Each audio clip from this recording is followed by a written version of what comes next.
Алло, это служба спасения. Тут в квартире кто-то ходит. Спокойно опишите ситуацию. Один дома, все двери закрыты, а в коридоре слышны шаги. Возможно, это сквозняк или старый дом. Дает усадку. Да, но шаги приближаются. Он уже трубку держите.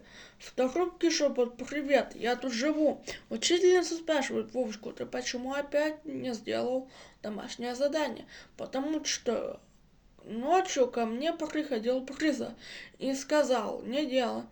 Вовочка, призраков не было. Он так сказал. Ты не веришь в проклятые вещи? Не особо. А вот купил на барахолке старую лампу, почистил, поставил на сорок. Теперь у меня есть джин, который не исполняет желания, а только вздыхает.